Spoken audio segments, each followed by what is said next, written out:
All right, so I thought I would come on here today and talk about round robins. When it comes to sports betting, obviously we are familiar with just betting on one team versus the other, right? So, for example, we could do San Diego State versus Alabama. That is a that's a two-leg parlay, fairly normal. All teams have to win. Both teams have to win for you to win your bet. Now, when it comes to round robins. It's kind of interesting because when you start to add in more legs, things get complicated. So, for example, let's say I have these four teams on my ticket, and let me just change to match my example. So let's say we have these three teams that we want to win, right? What if Duke does not win our money line? What if they lose? We don't want to lose the whole ticket, right? We want to still win something. So a round robin enables us to do that. What that means is that instead of betting one time for all teams to win, you can bet multiple times, create multiple tickets from the same parlay. That way, if one of the teams loses, you can still win some of your money back. So on FanDuel, you can come here at the bottom, click around robin, and then it'll give you options. So because it's only three legs, we only have the one option, which is buy twos. So two times three. So if I put in $1 here, I would place three bets for $3 and I would win 486. Obviously that's not a lot, but it depends on your bet slip and your picks. Like it's up for you to decide, is it worth it for you to spend more and or to make less. So I'm just going to use dollars as an example so you can see. So that means I'm making three bets. So one times three is three. You can see it right here. Place three bets for $3. So I have this example that I'll show you. This would be the regular parlay that I said it before, right?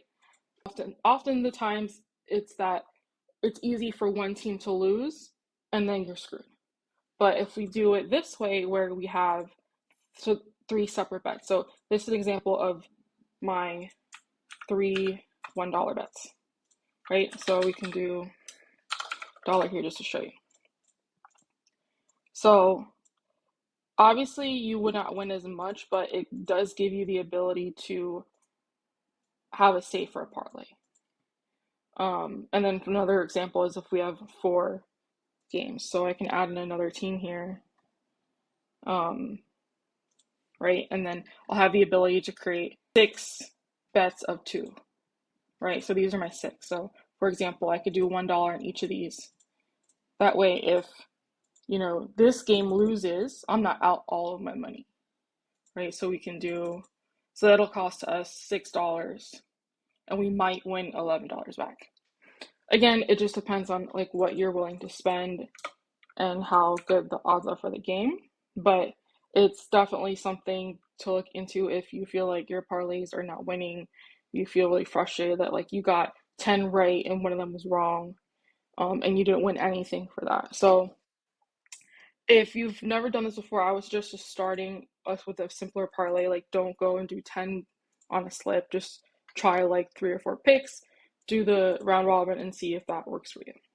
The other thing that I wanted to say was to talk about the actual like money part, like what you're gonna win on a regular parlay versus a round robin. So, for example, I'll just come in here and show you a three-leg parlay. On this, I could win $43 if I just bet the whole parlay with no round robin. So that means all three teams have to win, right? And then if I wanted to instead do a round robin, let me put this 43 here just so I don't lose it.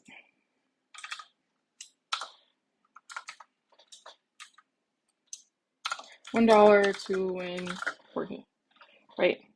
So this is the dream. This is what everyone wants, but that's kind of hard to do. It's hard to guess 10 things and think they'll all be right. So that's why I really like round robins is that you have a little bit less risk, but for similar reward. So let's say I go back to FanDuel, I click on round robin, and then I do my three bets. So if I do $1 on three bets, I could win I could spend $3 to win $38. That's actually really not bad, right? So you're spending a little bit more and you're having a little bit more of a guarantee to win. And nothing is a guarantee. The $38 assumes that all three games would still win. If one of the games loses, you obviously make less. So let's say it's maybe like $12 per game, right? So if two out of the three games win, you're making 20 some dollars instead of 38 or $43, right? That's still better than nothing because you're still getting your money back. So for example, I'll do 1 times 3 to win 38. And of course it depends on the odds, right? Like the numbers change based on the odds. So it's anytime if you change any of these, the numbers will change. But that's just as an example for UC. And of course, if you add more, you can spend a lot more on this. Like if I have, these are 5 teams on my bet slip. I could split it up into 6 bets, 15 bets, 20 bets. So if I do 15 bets, it's going to be 4 teams against each other. So it's still a little bit more risky because you need all 4 of those teams on that one ticket to win. So the least risky would be the still buy twos option, and you'd be doing it 15 times. So I'm spending $15, but I could win. I could win $143. But again, it still depends. Like that assumes all of my teams win. The other thing that you're looking at is that the max you can win is 143 if you do this way. But if you go back to the regular bet slip, when regular parlay, no round robins, if you put in 15, you could make $12,000. But again, that assumes that all the teams win and you're risking all of your money. It's a yes or a no. There's no in between when it comes to parlay. So of course you're making a lot less, but the round robins do allow you to take part in parlays with less risk, and you can still decide how much you want to bet.